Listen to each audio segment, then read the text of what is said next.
grow your business? We help you grow your business.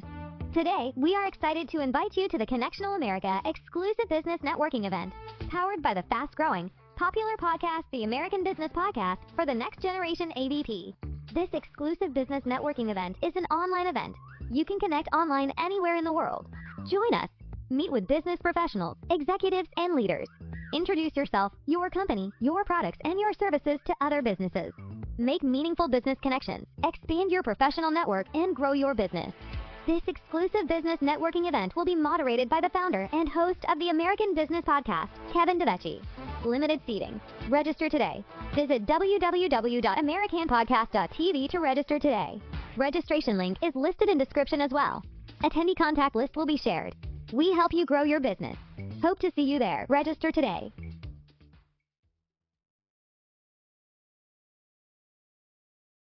This is the American Business Podcast for the Next Generation, ABP, with Kevin DeVecchi. ABP is a popular business podcast with thousands of subscribers on YouTube. The American Business Podcast community is growing fast. Thank you for your support. Subscribe ABP's YouTube channel today. The American Business Podcast is coming to you from the center of the global business world, New York City, with new educational business content is coming to you every week. Visit the official website for more information and corporate sponsorship opportunities at www.americanpodcast.tv today. Now, the American Business Podcast ABP's new episode is starting. Hello, welcome to the American Business Podcast. I'm Kevin DeVecchi, your host. Today we have John Kozey with us from Onshore Funding. So let's welcome John to our virtual stage, but if we can. All right, that's great. Hello, John. Hello, Kevin. Thank you for inviting me today. Yeah, welcome to the podcast. Thank you very much for your time, and thanks for being with us. As a start, would you please introduce yourself and your company to our audience? Sure. I'm a solo practitioner in Onshore Funding. It's just a name that people might remember.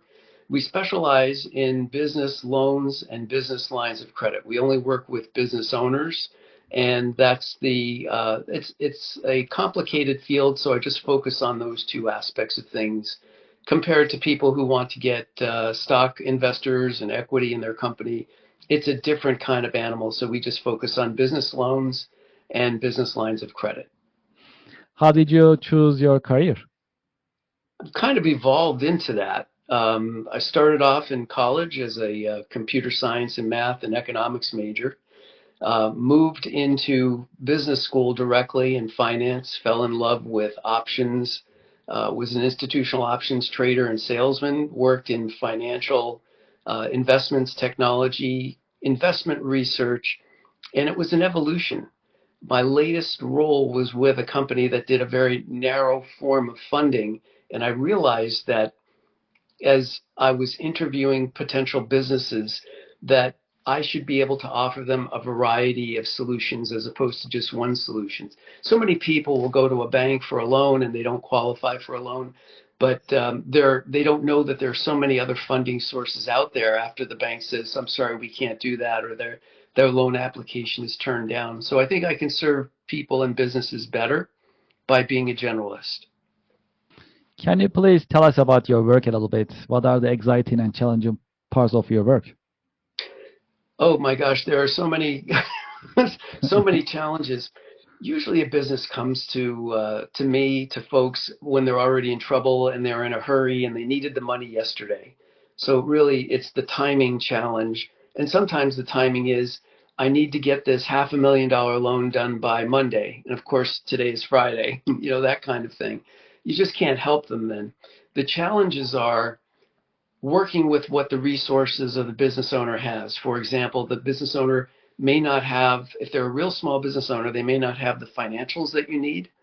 The business owner might overstate their personal credit score. And you say, why would a personal credit score, a FICO score, be important in a business? Well, business lenders have found out that the business is likely to pay off a loan if the business owner is a good financial steward of his own personal finances. And that's why FICO scores are important. And what I say is that a challenge.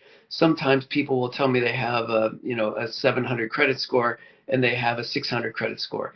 And that all depends on how they get funded. So my job is to take what they have and put it to the right funder and not waste anybody's time.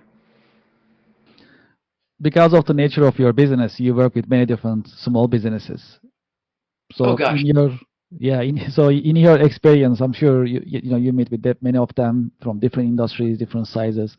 So what are the typical challenges that you see in small businesses in terms of funding, capital management, based on your professional Sure. observation? Well, the funding ranges from startups to businesses that have been around for a long time. But the big challenge for a small business is that, number one, they are a startup and they haven't been around for a while. So they would need to go to an SBA loan, but you have to have a certain credit score to get an SBA loan. But there are some banks that don't fund startups. I have non-bank lenders in the SBA world that will fund startups. Some businesses don't make enough money to qualify for some funders. Some funders used to want to see at least 10,000 a month in sales. Now they want to see 30,000 a month in sales. So those are the typical challenges, is that they're too new or too small.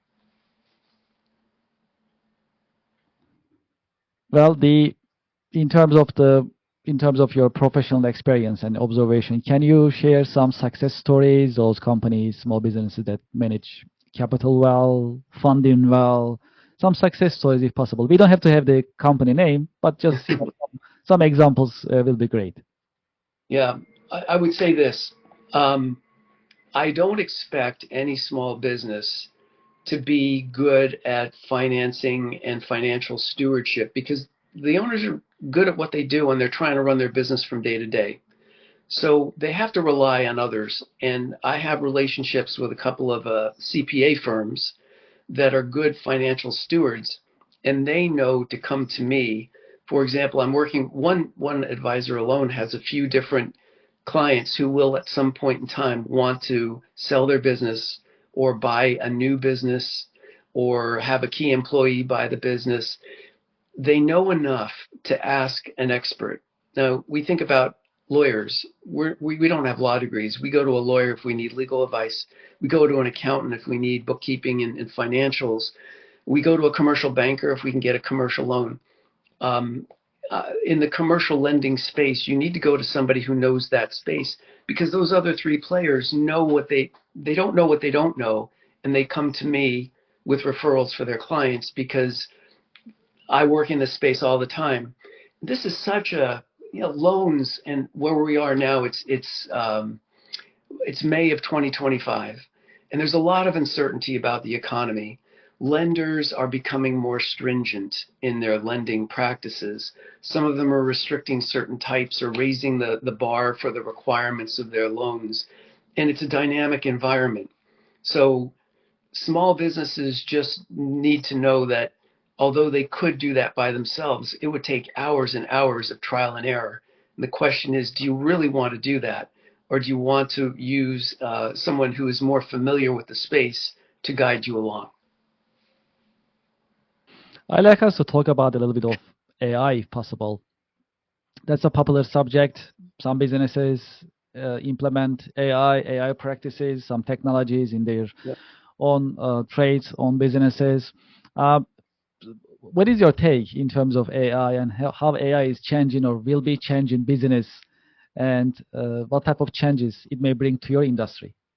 Sure, and I'll say it this way. There have been a couple of times in my life where I've seen something, I said, I don't really understand this, but I think people that do are going to make a ton of money. And I think it's the same thing in the AI space. The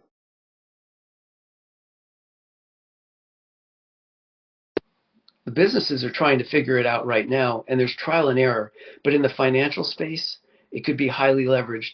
If anybody goes online to inquire about a loan, they're going to say, hey, I'm your AI virtual assistant. Can I help you? Or what the lenders are trying to do is saying, we know what kind of lender we want at different price points. So you put in this information, and then we're going to put you into what we call in the industry a box. And that box is where you're able to borrow or not borrow in certain products. So AI is in its infant stages. It's trial and error. It's not the magic bullet now, but down the road, it's only going to get better and better. And one thing, Kevin, you and I know this, the most successful businesses in the world, you think about Amazon, you think about Google, they're the businesses that have the most, they harness technology in the greatest possible way possible. So in the lending space, a lot of mistakes come from human interaction. If you keep things away from humans, there's a less likelihood of making a mistake until you get to the very end where there is going to be some kind of interaction possibly. So it's in its infancy and it's only going to get better and better. Let's talk about some predictions, if that's okay. What is your take in terms of predictions? What will happen in 2025 and beyond in terms of economy, job market, as well as capital funding industry, you will say?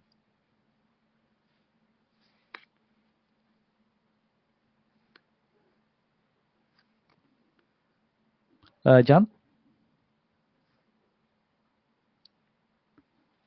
All right, looks like, let's see. John, can you hear me?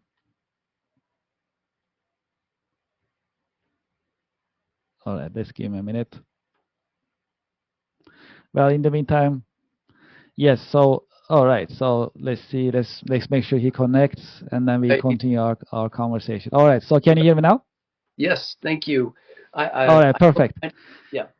Yes, I was talking about predictions. If we can talk about predictions a little bit, what is your take in terms of 2025 and beyond, in terms of economy, job market, and capital funding industry in general? Well, there are 4 areas where their impact is going to affect how the industry goes, and that is, number one, the tariff situation. We don't know how that's going to affect the economy or other economies around the world. Number 2, inflation. Because of tariffs, what will that impact the cost of anything we purchase today, and really everything we purchase today? Then the economy. Of course, the economy is impacted by both the tariffs and inflation, and then the geopolitical risks that are out there. So this is an area of heightened uncertainty. The businesses that I see, and I have to say this, and this is early May of 2025, okay? Since the beginning of the year, there's been a little bit of a slow start, but then an immediacy for businesses looking to refund expensive debt. They want to acquire capital so they could fill big orders. We call that purchase order funding. So there are purchase order funding initiatives. Somebody gets a $20 million order for, over the next 3 years. How am I going to pay for the materials on that? Well, I have funders that are going to help that. Or I have an asset, I have a building. I could pledge that and get some working capital. So the question is, they know that they need something, they might have something. And those are the conversations we have. And if there is uncertainty, my job is to give the business owner clarity, or more clarity, to make a decision either way. So we're either going to do that or we're not going to do that. I'd like to shift the conversation towards your career journey. In your career journey, have you had any role models? Do you have any role models that you can share with our audience? I would say that, like anything, there's probably never a single role model that does everything right. In my faith, that's only one person. So I would say there are people who contributed to it. The first person I really, really admired was someone who was my sales manager, who saw the work that I did, who had the vision. The people who are the best role models are people of good character, and you can define character any way you want. But they had a vision, and they walked the walk. They actually did what they said. And when they didn't believe something, my manager had a major disagreement with the path my company was going down with the owner of the company. He ended up resigning, and he went to another company, and he was successful at that company. So it's those people who will resonate with you as a young person, as a business owner, where you can learn from what they're doing or apply that to your personal life and your business life. And it's really hard to distinguish the two. So we will take bits and pieces of that along our journey. How about some lessons learned? You have decades of experience, professional experience. So in your career journey, can you share some of the lessons learned with our audience, that things that you learned that you never thought about before in your earlier years of your career, but then you learn and then it made some difference in your career journey? Yeah, I would say that one of the first lessons we learned, and I was part of a big MBA hire from around the country for a major firm at the time, a major Wall Street firm. And the first thing they told the 15 of us, and this was in the early 80s, one of the first thing is, this is a small industry. You don't need to make a lot of friends, but don't make any enemies, which is interesting, and that can be interpreted in many ways because it's a small business. Any business is considered a small world, whether you're working in engineering or law or your section of law. You want to be able to get along with folks and of course, make as many friends as possible. But I would say regarding your network, people don't know this. I didn't know this until like years later. Your Rolodex, as we used to say, or your contacts folder is your single most important assets. I had a few jobs that I got just from working with either clients or people who I was close with for a couple of years. So they get to know, like, and trust you. When people know, like, and trust you, they feel that they're happy to either work with you or they're happy to refer you to someone because you're not going to embarrass them or their reputation. So two things. It's like, keep in touch with your network and grow your network. Well, one of the things that we focus on, which happens to be the most important part of our podcast, is sharing educational content with the next generation. We have a lot of young professionals listening to us, as well as seasoned professionals listening on our podcast. What is your take in terms of internship programs for the next generation to prepare themselves for their career journey in Sure. general? I've seen this firsthand in my companies and in other companies. Internships are great for doing two things. Number one, allowing the intern, the student, to understand a little bit more about that company and their industry, even if they're doing supposedly minor work. And number two, it's the opportunity to see if that company would be interested in that intern when the intern graduates. For example, let's say you have a law firm that brings in a few different interns or several different interns, depending on the size of the law firm, over the summertime, and that for the interns, if it works out, will end up in a job offer from those firms when they graduate. So you're kind of interviewing for a job at that internship program. There's an old magazine called Success. It's no longer in existence, by W. Clement Stone. He was the publisher, and he had an issue every year that said everybody sells, and you and I are selling all the time. And I think people need to understand that that's what they are in fact doing, is they're creating their own brand, whether they're aware of it or not. Yes, these are important insights. Much appreciated. I talk to young generation, next generation as well, in terms of how they should prepare themselves for their career path, and what they should be doing in this preparation process. So for those in next generation workforce and professionals, for those who are thinking about being in finance, funding, or capital management industry, do you have any career advice for them that you can share here in our podcast episode? Yeah, the first thing is, if you think you know the industry, you don't. Unless you have a parent or a close friend or relative who can tell you about the industry, you really don't. I had no clue coming onto Wall Street. When I was working at my firm, my first firm, they had 10 different areas of specialization in institutional sales and trading and services. And that didn't even count investment banking. So it's going to be, for you as an intern, for anybody as an intern, a discovery process. It's like you're going to see a certain aspect of this, and then you're going to learn about it. and then your opinion is going to be formed. I thought I knew a lot about the stock market. I think it wasn't until like 25 years in that I think I had a clue, and it scared me for what I didn't know. So I would say for the individuals, if you might have an inkling, and sure, go ahead and pursue that. But where I am today, in lending, in commercial loans and lines of credit, is really a culmination of a lot of the skill sets that I acquired over the decades. John, thank you very much for your insights.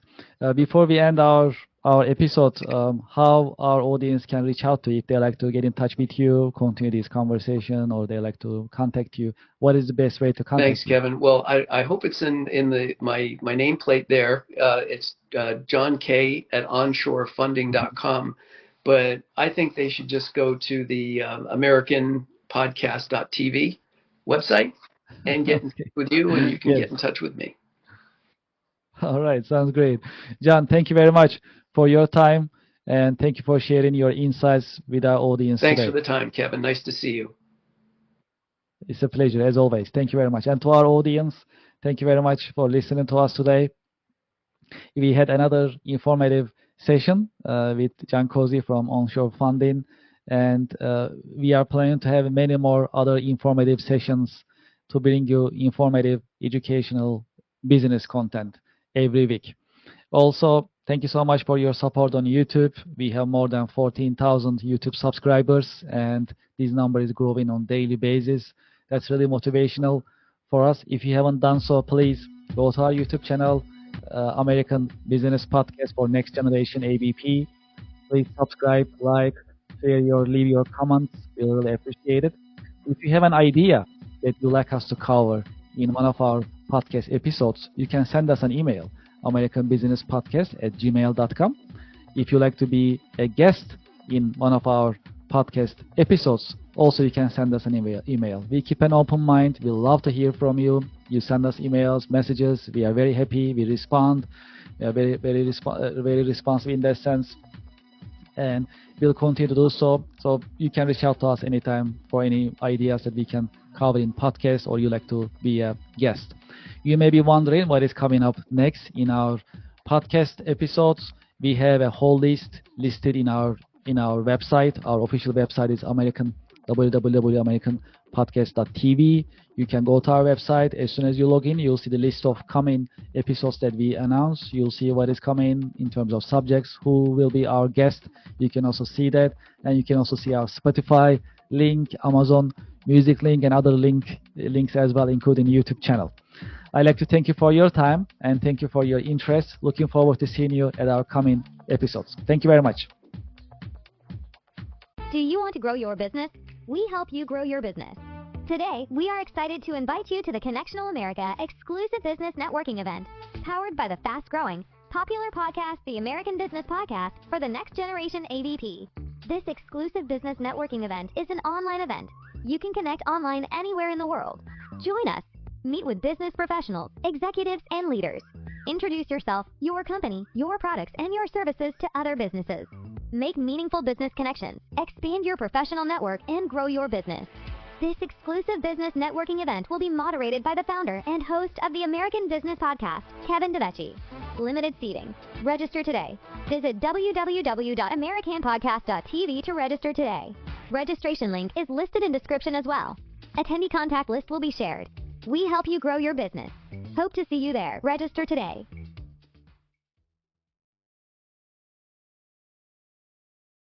Hello, this is Kevin DeVecchi from the American Business Podcast for the Next Generation, ABP.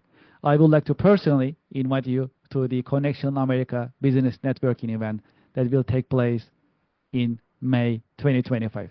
Please join us and make meaningful business connections.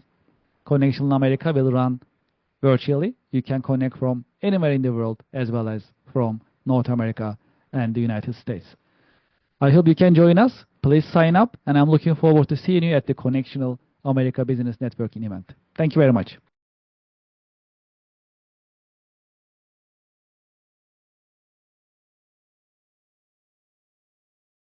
Support for the American Business Podcast for the next generation ABP comes from the Marvelous CRM software. The Marvelous CRM software is an AI-powered marketing and business development software. It is for small and mid-sized companies. You can manage your prospects, customers, contacts. You can manage your sales pipelines to increase revenue. You can send unlimited emails. You can also manage and schedule your social media accounts. Moreover, the Marvelous CRM software helps you design your company websites, online stores, and event registration websites on the same platform. The Marvelous CRM software brings you a customer portal for you to manage your customers and members. The Marvelous CRM software is modern, easy to use, secure, and affordable. Subscribe today and close more deals.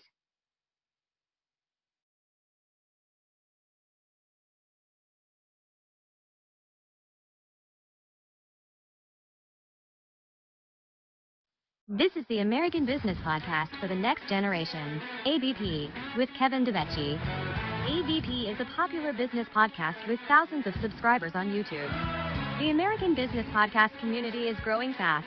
Thank you for your support. Subscribe ABP's YouTube channel today. The American Business Podcast is coming to you from the center of the global business world, New York City. With new educational business content is coming to you every week. Visit the official website for more information and corporate sponsorship opportunities at www.americanpodcast.tv today. To be a guest at the American Business Podcast, email us at americanbusinesspodcast@gmail.com.